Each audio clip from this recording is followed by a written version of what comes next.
तो कैसे हो आप सभी। लास्ट कुछ महीनों से काफ़ी लोगों का ये सवाल मन में होगा ही कि मैं अगर फ्रेशर हूँ तो मुझे जॉब कैसे मिलेगी, क्योंकि जॉब फाइंड करने में मुझे डिफ़िकल्टी आ रही है। क्योंकि मैंने देखा है कि लास्ट 3-4 महीनों से ये सवाल थोड़े थोड़े बढ़ रहे हैं। ठीक है, अब मुझे काफ़ी स्टूडेंट्स कनेक्ट करते हैं, स्पेशली क्लिनिकल साइंस के स्टूडेंट। तो मुझे हर फील्ड के स्टूडेंट ने कनेक्ट किया और मुझसे पूछा, चाहे उसने जावा सीखा हो, पाइथन सीखा हो, पावर बीआई सीखा हो या क्लिनिकल साइंस रोल की। अब मैंने देखा कि ये पैटर्न पिछले 3-4 महीनों में थोड़ा सा बढ़ा है। ठीक है, पहले ये सवाल कम आते थे। तो पहले हम ये एड्रेस करेंगे कि फ्रेशर का जॉब मार्केट का क्या चल रहा है, आगे जाके वो कब इम्प्रूव होगा। काफ़ी लोगों का सवाल रहता है कि कब हायरिंग स्टार्ट होगी, कब ये खत्म होगा रिसेशन, उसके ऊपर डिस्कस करेंगे। दूसरा पॉइंट हम डिस्कस करेंगे फ्यूचर ऑफ आईटी इंडस्ट्री। देखो, चैट जीटीपी और गूगल ने अपना एआई लॉन्च कर दिया है और काफ़ी कंपनियां ऐसे सॉफ्टवेयर बना रही हैं जो कि चीज़ों को ऑटोमेट कर रही हैं। ठीक है, तो हम देखेंगे क्या हमारे जॉब पे, आप जो भी जॉब कर रहे हो तो उस पर इम्पैक्ट पड़ेगा कि नहीं। अगर इम्पैक्ट पड़ने वाला है तो आप क्या कर सकते हो, अगर स्किल अपग्रेड करनी पड़ेगी तो कब, और क्या आपको हमेशा स्किल अपग्रेड करने की ज़रूरत पड़ेगी, इसके ऊपर डिस्कस करेंगे। तीसरी चीज़ जो सबसे इम्पॉर्टेंट है, नो योर सेल्फ। ठीक है, ये थोड़ा अलग सा है बट हम इसमें क्यों डिस्कस कर रहे हैं मैं बताऊंगा इस सीक्वेंस में। और जो चौथी चीज़ होगी, पॉजिटिव माइंडसेट। तो पहले स्टार्ट कर लेते हैं हम हायरिंग या फ्रेशर को जो जॉब इंटरव्यूज़ नहीं मिल रहे हैं, या इंटरव्यूज अगर मिल रहे हैं तो क्रैक नहीं हो रहे हैं, या उसके बाद सिलेक्शन नहीं हो रहा, उस चीज़ के बारे में एड्रेस करेंगे। स्पेशली ये फ्रेशर्स के लिए ही पहला पॉइंट है, क्योंकि दिक्कतें फ्रेशर को ही आ रही है। अब देखो, मेरी रिसेंटली एक मेरे स्टूडेंट से बात हुई, तो उनका पैकेज अराउंड 1.5 या 2 ईयर्स में अराउंड 5 LPA के आसपास है। ठीक है, तो उन्होंने बताया कि सर मैंने नेक्स्ट कंपनी में इंटरव्यू दिया और मुझे अराउंड 12 का पैकेज मिल रहा है और मुझे ओवरऑल 2 ईयर्स का एक्सपीरियंस है। तो जहाँ एक 5 LPA से बंदे को 12 LPA का ऑफर मिल रहा है विद इन 1.5 और 2 ईयर्स, वहीं फ्रेशर ये प्रॉब्लम में है कि मुझे इंटरव्यू मिले। ठीक है, मुझे जॉब मिले। पैकेज की बात तो दूर की बात है, फ्रेशर किसी भी फील्ड के फ्रेशर को आज के टाइम पे ये दिक्कत आ रही है कि मुझे कैसे भी करके इंटरव्यू मिले, और इंटरव्यू मिलने के बाद मेरा इंटरव्यू क्रैक हो। ऐसा क्यों है, दोनों में डिफरेंस क्यों है? देखो, क्या होता है ना कि कोई भी कंपनी ऐसा नहीं चाहती जल्दी कि मुझे किसी को सिखाना पड़े, पर कंपनी को ये चलता है कि मैं सीखे हुए बंदे को उठा लूँ और उसके बाद उसको काम दे दूँ, क्योंकि जो सीखा हुआ होगा ना मैं उससे अच्छा रेवेन्यू कर पाऊंगा। ये कंपनी की सोच होती है। ठीक है, नॉर्मली। बट कंपनी क्या फ्रेशर को हायरिंग नहीं करते? फ्रेशर की हायरिंग होती है, लेकिन जब समय ऐसा होता है ना कि ग्लोबल थोड़ा सा स्लो डाउन हो, उतना बूम ना हो, तो हायरिंग स्क्वीज हो जाती है। तो आप पिछले 20 या 30 साल का डेटा उठा के देखोगे तो ये हायरिंग फ्रीज या हायरिंग कम होना या हायरिंग बढ़ना, ये मार्केट का साइकिल है, ये हमेशा होता रहता है। अब इसमें फ्रेशर्स को करना क्या चाहिए? देखो, प्रॉब्लम तब होती है आपको, आपने समझो कि 3-4 महीने का कोर्स किया, तो मैं मान के चलता हूँ 4-5 महीने में उसको आप कंप्लीट करते हो। उस 4-5 महीने बाद, उसके बाद वापस आपको 4-5 महीने लग जाते हैं जॉब लेने में, क्योंकि मैंने लास्ट वीडियोस में मैंने आपको काफ़ी बार बताया, जॉब का भी एक साइकिल होता है, हमेशा नहीं निकलती, एक साइकिल में निकलती है। प्लस आप काफ़ी लोग उस जॉब के लिए अप्लाई कर रहे होते हैं, तो ज़रूरी नहीं कि आपको हर बार इंटरव्यू मिले ही मिले। किसी बार आपको इंटरव्यू नहीं मिलता। ये एक रेशियो की तरह है, नंबर गेम की तरह है। 100 वैकेंसी है, 1000 लोग हैं, तो किसी न किसी को इंटरव्यू मिलना है 1000 में से 100 लोगों को, और किसी न किसी को नहीं मिलना है। तो यानी जॉब भी कैसे मिलेगी? 1000 में से 100 लोगों को मिलेगी, बाकी 900 लोगों को एक टाइम पे नहीं मिलेगी। बट हमेशा ही नहीं मिलेगी, ये ऐसा नहीं रहता।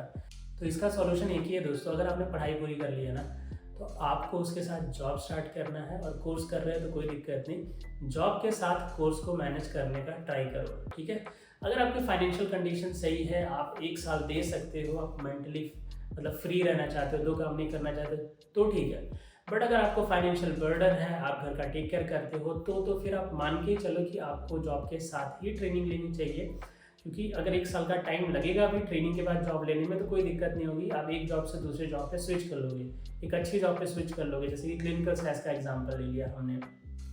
अब तीसरा एक पॉइंट ये भी सजेस्ट करता हूँ दोस्तों कि देखो, जब रिसेशन या बूम होता है ना, तो आप देखोगे कि मार्केट पे काफ़ी इम्पैक्ट पड़ता है। ये कोविड के बाद जैसे कि ट्विटर ने फायरिंग की, उसके बाद गूगल, अमेजोन, सारी बड़ी कंपनीज ने फायरिंग की, जिनका नाम आप दिन रात लेते रहते हो, या गूगल पे देखते रहते हो, या यूट्यूब पे वीडियो देखते रहते हो, इतने पैकेज है, इतने पैकेज है, उन कंपनीज ने फायरिंग की। क्या आपने कभी सोचा है ज़रा सा भी उन एम्प्लॉयज़ की हालत क्या हुई होगी फायरिंग होने के बाद? आप बोल सकते हो सर उनका 40 लाख का पैकेज था, उनका 50 लाख का पैकेज था, किसी बंदे ने 1 करोड़ का पैकेज डाला। देखो दोस्तों, जो व्यक्ति जितना कमाता है, मैं मेरे एक्सपीरियंस से बताऊं, उसका 50 to 60% या उससे ज़्यादा वो खर्च भी करता है। क्यों? उसके एक्सपेंसेस भी बढ़ जाते हैं। ठीक है, जो व्यक्ति 10 साल पहले जैसे रह रहा था वो आज वैसे नहीं रहता। अगर वो कमा रहा है तो उसके स्टैंडर्ड्स बदलेंगे, उसके स्टैंडर्ड ऑफ लिविंग बदलेंगे। आपको क्या लग रहा है, बाहर जो दुकानें हैं, महंगी महंगी चीज़ें बिक रही है, वो कौन ले रहा है? जो व्यक्ति कमा रहा है वो ले रहा है, राइट। यानी बंदा जो कमा रहा है वो खर्च कर रहा है। इन शॉर्ट कहने का मतलब ये है। तो जिसका 40 लाख का पैकेज होगा तो कहीं ना कहीं वो 10-15 लाख 20 लाख तो खर्च करता ही होगा, राइट। अब उस व्यक्ति का समझो अचानक से जॉब चली जाए, ठीक है, और नेक्स्ट जॉब मिलने में उसको टाइम लगे, तो सोचो अगर उसने लाइबिलिटी लोन लिए हो महंगे महंगे और हैवी लोन लिए हो, अगर वो उसके एक्सपेंसेस उसने फिक्स कर रखे हो कि इतने जाने ही है, इतना खर्चा होना ही है, कि उसने लाइफस्टाइल हैवी कर लिया, तो उसको काफ़ी दिक्कतें आती हैं। तो यहाँ पे बात होती है स्टेबल जॉब की। तो आपको हमेशा पता होना चाहिए बिहाइंड द सीन मैं जो इंडस्ट्री में जॉब कर रहा हूँ क्या वो स्टेबल है कि नहीं। जैसे कि देखो कोविड के टाइम पे जब सब कुछ ई कॉमर्स तो पूरा ही डाउन था, लेकिन जब सब कुछ बंद हो रहा था तब वहाँ पे फूड इंडस्ट्री कहीं ना कहीं रैपिडली ग्रो कर रही थी, फूड मार्केट ग्रो कर रहा था, क्योंकि लोग हैं तो खाना तो खाएंगे, राइट, कुछ भी हो रहा हो, ठीक है, कुछ भी बीमारी चल रही हो खाना तो खाएंगे। दूसरी चीज़ मेडिकल, जब ऐसा कभी होता है ना अनएक्सपेक्टेड चीज़ें होती है, खास करके कोई बीमारी आ गई, तो वहाँ पे जो क्लिनिकल या मेडिकल जो इंडस्ट्री है, फार्मा इंडस्ट्री है, वो बूम कर जाती है। तो आप देखोगे तो कहीं ना कहीं ये फूड एंड फार्मा, ठीक है, तो फार्मा में जैसे आपको पता है कि एक रोल की भी मैं बात करता हूँ, क्लिनिकल साइंस। तीसरी चीज़ मुझे लगता है रिन्यूएबल एनर्जीज, जैसे कि ये सोलर पैनल्स हो गया या ऐसे नेचुरल एनर्जीज के जो सेक्टर्स होंगे ना, वहाँ पे कहीं ना कहीं स्टेबिलिटी बहुत ज़्यादा होगी। चौथा वो रोल होगा जिसमें आपका पैशन, जो आपको करना पसंद है। देखो जो आपको करना पसंद होगा ना, आप उसमें टॉप 10% का काम करोगे या टॉप 20% का काम करोगे। तो टॉप 20-10 को कोई रिप्लेस नहीं कर पाता, कोई भी एआई रिप्लेस नहीं कर सकता, क्योंकि वो इस इंडस्ट्री टॉप 10 या टॉप 20 वाला बंदा है, वो एआई को संभालेगा, क्योंकि एआई को भी कोई संभालने वाला होना चाहिए, राइट। तो जो बंदा टॉप 10% पे होगा वो ऑलरेडी बेस्ट होगा, राइट। तो अगर आप कोई ऐसा काम करो जो आपको पसंद है तो उसमें भी आप बहुत अच्छा करोगे। तो देखो आपको कहीं ना कहीं बिहाइंड द सीन ये भी सोचना है, ठीक है। अभी देखो सॉफ्टवेयर डेवलपर हर जगह होते हैं, लेकिन कोई फार्मा इंडस्ट्री में सॉफ्टवेयर डेवलपर है तो उसकी जॉब थोड़ी स्टेबल है। डेटा एनालिसिस, डेटा साइंस हर जगह होते हैं, लेकिन अगर कोई data analyst, data science pharma companies में या फूड कंपनीज में है तो उसकी जॉब ज़्यादा स्टेबल है। नो डाउट ये बोल सकते हो कि भाई बाकी सेक्टर्स जो अमेजॉन, फ्लिपकार्ट है वो ज़्यादा जॉब जनरेट करते हैं कंपेयर टू ये फार्मा और फूड। बट दोस्तों ऐसा नहीं होता, फार्मा एंड फूड में भी थोड़ा डेटा एनालिसिस और इन सारी चीज़ों का पार्ट बढ़ेगा। अभी जो आईटी का काम है ना वो किसी एक इंडस्ट्री तक लिमिट नहीं रह गया, वो हर जगह इम्प्लीमेंट हो रहा है, हर जगह इम्प्लीमेंट हो रहा है, ऐसी कोई जगह नहीं जो इम्प्लीमेंट नहीं हो रहा। तो हमारे नेक्स्ट टॉपिक पे चले जाते हैं, the future of IT industry. देखो जैसे मैंने जब मेरी जॉब स्टार्ट की थी तो मैंने सैस पे स्टार्ट किया था, राइट, क्लिनिकल सैस रोल पे। अभी मैं धीरे धीरे देख रहा हूँ कि उसमें सैस के साथ आर का भी इन्वॉल्वमेंट थोड़ा सा हो रहा है, ठीक है। और ग्लोबली मैं देखूँ तो 10-20% अब आर भी यूज़ हो रहा है क्लिनिकल सैस रोल पे। देखो टाइम के साथ इवोल्यूशन और रिवोल्यूशन दोनों आता रहता है, दोनों का एक सही टाइम होता है। तो आपको क्या करना होगा, जैसे अभी का मार्केट है ना, कम्पिटिटिव मार्केट है, स्पेशली 2024 की बात करूँ तो अब मार्केट ने आपको ऐसा बता दिया कि भाई अब वैसे काम नहीं चलेगा कि आप काम चला रहे थे, अब आपको थोड़ा कम्पिटिटिव होना पड़ेगा, आपको अपडेट करना पड़ेगा अपने आप को। आपको हर 5 साल में, देखो ये 5 साल का एक बहुत ही स्वीट स्पॉट है, हर 5 साल में आप देखो कि आपकी मतलब जो रोल है उस पर क्या चल रहा है और अपने आप को अपडेट करो। अगर आपको जल्दी करना है, अगर आपको जब भी टाइम मिल रहा है तो अपने आसपास देखो क्या चल रहा है, क्या रोल में चल रहा है, अपने आप को अपडेट करो, वो सही रहेगा। नहीं तो मिनिमम 5 साल पे अपने आप को अपनी स्किल में कुछ ऐड ऑन करो, ठीक है। क्योंकि देखो जो एआई है या जैसे कि ये चैट जीटीपी है, तो लार्ज लैंग्वेज मॉडल्स है ना, एलएलएम, इनको भी ह्यूमंस ही कहीं ना कहीं चला रहे हैं। But now these AI are more capable, okay, इनको अब बहुत अच्छा बनाया जा रहा है, ठीक है। तो आपको क्या करना है, आप ऐसे व्यक्ति बन जाओ जो इनको बना रहा हो या जो इनमें कंट्रीब्यूट कर रहा हो। देखो कभी भी टेक्नोलॉजी आपको रिप्लेस नहीं कर पाएगी जब तक आप अपने आप को अपडेट कर रहे हो, लेकिन आपका अपडेट बहुत ही स्लो है, ठीक है, और टेक्नोलॉजी बहुत तेजी से अपग्रेड कर रहा है, तब आपको वहाँ पे थोड़ा सा किकबैक मिल सकता है। अब आप क्वेश्चन कर सकते हो कि सर टेक्नोलॉजी तो बहुत तेजी से बढ़ रही है, क्या हम उसको मैच कर सकते हैं? आपको देखना है कि आप जिस रोल पे हो उस पर टेक्नोलॉजी किस रेट से बढ़ रही है या क्या चीज़ इंक्लूड हो रही है। आपको अपने रिलेवेंट चीज़ें ही सीखनी है, आपको फुल स्टैक का नहीं सीखना है। अगर आप स्टैटिस्टिकल प्रोग्रामर हो, अगर आप सैस पे काम कर रहे हो, पिछले 20 साल से या 10 साल से सैस पे काम कर रहे थे, अब 10-15 साल हो गए, अब सैस के साथ आर भी सीख लो, उसमें क्या बुराई है, ठीक है। अगेन 5-6 साल बाद आप थोड़ा पाइथन भी सीख लेना, क्योंकि डेटा एनालिसिस में ये 3 टूल यूज़ होते हैं अगर आप SaaS पे काम कर रहे हो। वैसे ही अगर आप किसी और डोमेन में काम कर रहे हो ERP में, तो देखो उसमें क्या चल रहा है। अगर आप साइबर सिक्योरिटी में कर रहे हो तो उसमें देखो रिलेवेंट में क्या आ रहा है। तो आपको पूरे IT इंडस्ट्री का अपग्रेड आप में नहीं लाना है, आपको जो आपके रिलेवेंट है वही अपग्रेड आपके लिए या आपके अंदर लाने हैं, ठीक है। इससे आप क्या होगा, इंडस्ट्री के टॉप 40% में रहोगे। अगर जो चीज़ अपडेट हो रही है आप उसको कंट्रोल करोगे या आप उस पर काम करोगे या तो आप उस पर कंट्रीब्यूट करोगे, वो आपको कभी रिप्लेस नहीं करेगा। टेक्नोलॉजी उन्हीं रोल्स को रिप्लेस करता है जिनकी जॉब 20 साल 30 साल पुरानी है, क्योंकि आपने 20-30 साल से कुछ भी अपग्रेड नहीं किया अपने स्किल में, और वो टेक्नोलॉजी 20-30 साल में काफ़ी अपग्रेड कर गई। 2024 ऑनवर्ड्स IT जॉब्स बढ़ेंगी या कम होंगी? देखो मैं मेरे एक्सपीरियंस से बताऊँ तो IT जॉब्स की ग्रोथ बढ़ने वाली है। टेक्नोलॉजी का स्केल बढ़ रहा है, कम नहीं हो रहा। आप बोल सकते हो ऑटोमेशन हो रहा है, बट सारी चीज़ें न्यू हो रही है, राइट। अब हम एक स्टैंडर्ड चीज़ों से हट के हम न्यू चीज़ें डेवलप कर रहे हैं, जैसे कि ChatGPT हो गया। ChatGPT को देख के दूसरे कर रहे हैं, अब वैसे ही क्वांटम कंप्यूटर्स का आ रहा है, ऐसे बहुत सारी चीज़ें आ रही हैं। तो अब क्या हो रहा है, कंपटीशन बढ़ रहा है, तो नई चीज़ें आ रही हैं। तो यहाँ पे खाली ये चीज़ होगा, अपने आप को अपग्रेड करना पड़ेगा और आपको न्यू चीज़ें सीखनी पड़ेगी। तो टेक्नोलॉजी में जो ग्रोथ होगा ना, मुझे लगता है कमिंग ईयर्स में, कमिंग 10, 20, 30 ईयर्स में इसमें ग्रोथ बढ़ने ही वाली है। क्योंकि मुझे लगता है कि अभी जो ऑटोमेशन है या जो टेक्नोलॉजी में अपग्रेड है उसमें बहुत कुछ हो सकता है। अभी तो जो हमने देखा है ना टेक्नोलॉजी में अपग्रेड, वो सिर्फ 20% ही है, ठीक है। बहुत कुछ होने को है, इतना कुछ होने को कि हमारी जनरेशन निकल जाएगी। बट हाँ, प्रॉब्लम उन्हीं लोगों को ज़्यादा होगी जो अपने 20-30 साल से स्किल को अपग्रेड नहीं करते, और करते भी हैं तो बहुत स्लो करते हैं, ठीक है। तो जो लोग अपने आप को अपग्रेड कर रहे हैं ना, उनकी तरफ से कंप्लेन कम आएगा। लिटरली ये मेरा एक्सपीरियंस है, ठीक है। जो अपग्रेड करेगा वो अच्छा अर्न करेगा, उसे कंप्लेन भी कम करना पड़ेगा, उसे इधर उधर भी ज़्यादा नहीं देखना पड़ेगा कि क्या चल रहा है क्या नहीं चल रहा। उसका फोकस रहेगा कि भाई मैं जिस चीज़ पे हूँ मैं उस चीज़ पे बस आगे बढ़ता जाऊँ। अब तीसरा पॉइंट अभी बहुत इंपॉर्टेंट हो जाता है इस फास्ट मूविंग वर्ल्ड में, नोइंग योरसेल्फ। दोस्तों अपने आप को जानना बहुत ज़रूरी है। जिस हिसाब से चीज़ें चेंज हो रही हैं, ठीक है, तो हम बहुत सारी चीज़ें सीख रहे हैं। नो डाउट अच्छी चीज़ें सीखना, एक्सप्लोर करना बहुत अच्छी चीज़ होती है। किताब में से पढ़ना या कहीं कॉलेज में जाके पढ़ना, उसकी जगह आप 5 साल उस एनवायरनमेंट में रह लो ना, तो शायद आप उसके टॉप 20% में आ जाओगे। किताब में से बंदा पढ़ के ज़्यादा से ज़्यादा 30% ही बन पाता है, ठीक है। लेकिन टॉप 20% बनना है तो उस एनवायरनमेंट में रहना बहुत ज़रूरी होता है।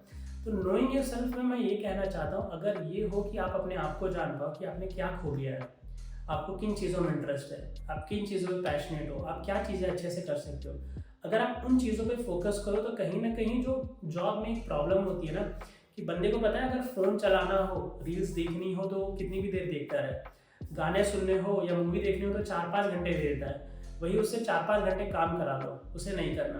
क्योंकि कहीं ना कहीं एक माइंड होता है ना, हमको कंट्रोल करता है कि भाई जब काम कर रहा है ना तो जो मन से नहीं कर रहा उसमें तुझे थकना है। जो आप अपने मन से नहीं कर रहे उसमें आपको थकान होती है। लेकिन जो चीज़ आपको लगता है कि चलो इसमें मज़ा है, कुछ करना ही नहीं है, तो माइंड को रिलैक्स मिलता है, तो 5-6 घंटे भी बैठे रह जाता है कुर्सी पे, भले मूवी अच्छे लगे कि ना लगे, ठीक है।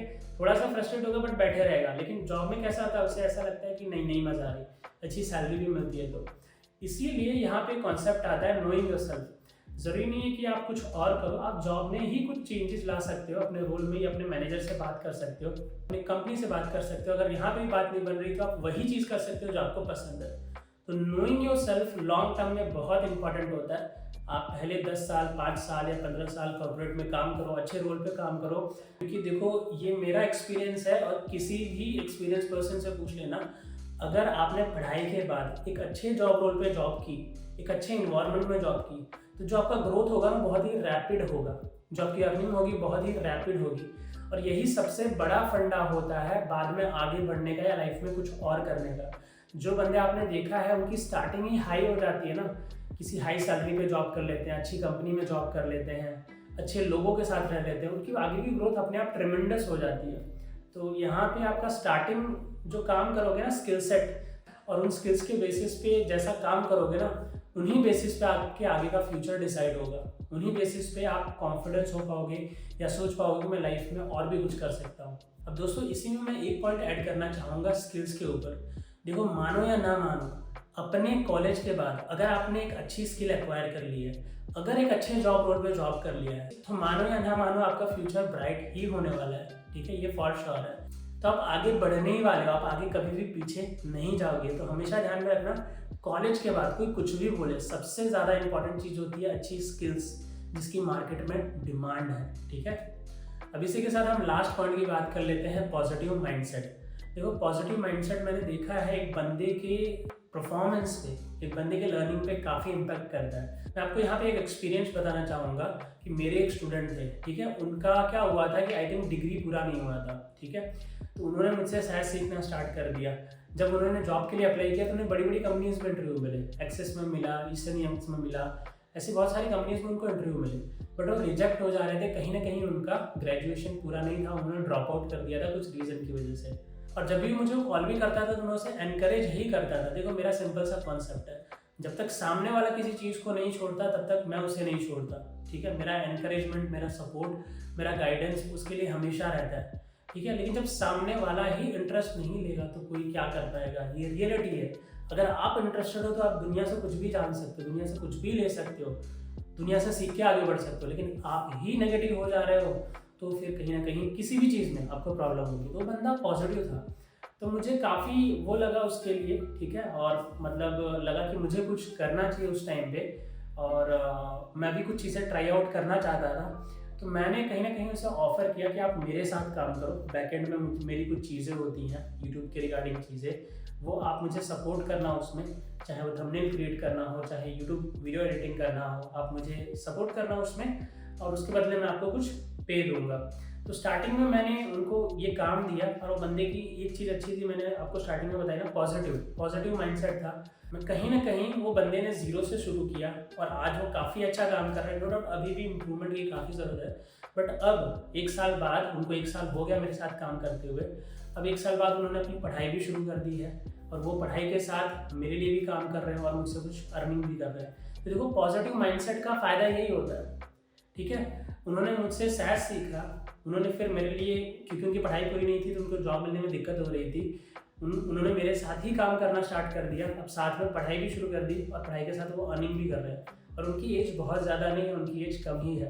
और आपको पता है प्लस पॉइंट, उनको काफ़ी ऑफर्स भी मिले अलग अलग जगह से, ट्रेनिंग इंस्टीट्यूट से ऑफर मिला उन्हें, ठीक है, उनको एडिटिंग कंपनी से या ऐसी जगह से ऑफर मिला, ठीक है, कि आप हमारे लिए काम करो। क्यों? क्योंकि वो मेरे साथ काम कर रहे थे तो उनको कुछ ना कुछ एक्सपीरियंस था। ठीक है, तो देखो उनको कितना फ़ायदा हुआ, वो अपने मोस्ट प्रॉब्ली देखो कॉलेज भी अभी वापस कंटिन्यू कर दिया, उनको कुछ जॉब ऑफर्स भी मिल रहे हैं, वो सीख भी रहे हैं, मेरे साथ काम कर रहे हैं, काफ़ी कुछ सीख रहे होंगे। तो देखो, पॉजिटिव माइंडसेट का ये छोटा सा एग्जांपल था, काफ़ी फ़ायदा होता है। हर कोई पॉजिटिव रहे ज़रूरी नहीं है, किसी के अंदर एंगर होता है, किसी के साथ ये चीज़ें हैंडल नहीं होती है, लेकिन जब आप सीख रहे हो ना तो आपका माइंडसेट एकदम गुरु और शिष्य के समान होना चाहिए। ये पुराना वर्ड है, बट आपका माइंडसेट ऐसा ही होना चाहिए। जब तक आप किसी को गुरु नहीं मानते, जब तक आप ये नहीं सोचते कि मैं इनसे सीखूंगा, आप अपने ही एटीट्यूड में रहते हो, तब तक आप लाइफ में कुछ नहीं सीख सकते, और सीख भी गए ना तो बनना मुश्किल है। ये मेरा खुद का पर्सनल एक्सपीरियंस है। मैं कल जाके मुझे किसी से कुछ सीखना हो, मैं उसे गुरु नहीं मानता, चाहे वो अच्छा हो कि बुरा हो, अगर मैं उसे अपना गुरु नहीं मानता तो मैं उससे क्या ही सीखूंगा, मैं उसकी रिस्पेक्ट नहीं कर रहा, मैं उनके साथ कम्युनिकेशन नहीं बना रहा। जब तक आप अपने गुरु के साथ कम्युनिकेशन नहीं बनाते तब तक वो फ्लो नहीं होता, एक ब्रिज रहता है। तो हमेशा ध्यान में रखना, जितना आप जिनसे भी सीख रहे हो या जहाँ से भी सीख रहे हो, आपके और उनके बीच में जितना कम्युनिकेशन अच्छा रहेगा, हेल्दी रहेगा, उतना ज़्यादा आप सीख पाओगे, उतना ज़्यादा आगे बढ़ पाओगे, और उतनी जल्दी ग्रोथ ले पाओगे अपनी लाइफ में। ठीक है, ये क्योंकि एक पॉइंट होता है, लोगों को पता नहीं चलता, वो कहीं पे भी सीखने जाते हैं ना तो सोचते हैं मैं यहाँ से सीख लूँ, but you have to respect, you first respect the person, then that training, and then you get back both in the same way। ठीक है, आप जैसे उनको रिस्पेक्ट देते हो वैसे आपको नॉलेज देते हैं। वैसे तो एक गुरु सबको सेम नॉलेज देगा, लेकिन अगर आप अच्छा कम्युनिकेशन रखते हो तो आपको अच्छा वो देते भी हैं, आपका ख्याल भी रखते हैं। That is very sure, right. कोई आपके बारे में कब अच्छा सोचेगा? जब आप उनके बारे में अच्छा सोचोगे। ये मेरा पर्सनल एक्सपीरियंस है। जब से मुझे कॉन्सेप्ट पता चला ना कि सामने अभी बीच में क्या हुआ था कि मुझे कोई चीज़ सीखनी थी किसी से, ठीक है, अब ये गुरु और शिष्य वाली चीज़ है ना, इस पर आपको मैं मेरा छोटा सा एक एक्सपीरियंस बताता हूँ। मैं बीच में एक चीज़ सीखने गया था, ठीक है, एक चीज़ सीखने गया था, तो जो सिखा रहा था ना उनकी एज शायद मेरे बराबर होगी या मेरे से कम होगी। तो कोई बात हुई तो मैं उनको नाम से बुला रहा था, तो कोई चीज़ हुई तो मैं जब भी उन्हें बुलाता था मैं उनको उनके नाम से बुलाता था। उनका नाम समझो कि लेट सपोज मैं रियल नाम नहीं ले रहा, शिवम है, तो शिवम, मैं क्लास में ऐसा बुलाता था, हे शिवम, और मुझे कॉर्पोरेट की थोड़ी हैबिट हो गई थी, तो हे शिवम करके मैं ऐसा बुलाता था, जो भी चीज़ें हैं। तो चीज़ें कुछ दिन नॉर्मल चली, 1-2 दिन, लेकिन वो शायद जो शिवम सर थे उनको लगा होगा थोड़ा अजीब, तो उन्होंने मुझे एक बार क्लास के बाहर बुला के, ये 1 साल के अंदर की बात है, मुझे बोला कि देखो कुछ भी हो लेकिन आपको क्लास के अंदर मुझे सर करके ही बुलाना है, ठीक है? क्योंकि दूसरे, आप अगर ऐसा करोगे दूसरे स्टूडेंट भी ऐसा करेंगे, and that is not a good thing. अब कहीं ना कहीं सोचोगे तो ये चीज़ ज़रूरी नहीं कि कोई स्टूडेंट आपको सर बुलाए ही, या आपको इम्पोज नहीं होना चाहिए, वो नेचुरली बुलाना चाहिए, वो उसकी नेचुरली इच्छा होती है। बट कहीं ना कहीं उन्होंने मुझे बोला, तो अब मेरे पास 2 ऑप्शन थे, या तो मैं नेगेटिव लूँ उनकी बात को, या तो मैं पॉजिटिव लूँ। अब मैंने पॉजिटिव लिया, पूछो क्यों? क्योंकि देखो, मैंने उन्हें नहीं बोला कि मैं खुद 400 बच्चों को पढ़ा चुका हूँ, मैंने उनको ऐसा नहीं बोला। मैंने मन में सोचा कि अगर मैं खुद बच्चों को पढ़ा रहा हूँ, तो मुझे स्टूडेंट से या जिनको भी मैं पढ़ा रहा हूँ क्या सुनना अच्छा लगता है? मेरा नाम शुभम या सर? तो कहीं ना कहीं मेरे डिफ़ॉल्ट माइंडसेट में आया सर। ये सर यानी ऊंचा और नीचा वाला सर नहीं, ये सर यानी गुरु और शिष्य वाला सर। वो हमेशा पॉजिटिविटी बनी रहती है जब आप नाम से बुलाते हो ना। कहीं ना कहीं कॉर्पोरेट में, आईटी में कल्चर है कि आपको हर किसी को नाम से बुलाना है, बट कहीं ना कहीं वो एक रिस्पेक्ट खत्म हो जाती है, ठीक है? कम्युनिकेशन का स्मूथनेस खत्म हो जाता है। और जब सर बुलाते हो तो आपके मन में अपने आप एक रिस्पेक्ट जागती है कि मैं इनसे सीख रहा हूँ, आई एम रिस्पेक्टिंग, ठीक है? देखो, जैसी वाणी होती है बोलते हैं, वैसा ही हमारा सब एक्शंस भी होता है, तो अच्छी वाणी होना ज़रूरी है। आशा करता हूँ इस वीडियो से आपको कुछ ना कुछ सीखने ज़रूर मिला हो। रिसेंटली मैंने क्लिनिकल साइंस 2.0 करके एक बैच लॉन्च किया है, जिसमें मैं क्लिनिकल साइंस के साथ R, पाइथन, SQL और पावर BI भी सिखाने वाला हूँ। तो अगर आप इंटरेस्टेड हो तो आप मुझे कम्युनिकेट कर सकते हो। चैनल के अबाउट सेक्शन में आपको 1-to-1 काउंसलिंग की लिंक मिल जाएगी, इस वीडियो के डिस्क्रिप्शन में मिल जाएगी। तो मिलते हैं अगले वीडियो में दोस्तों, तब तक के लिए बाय बाय।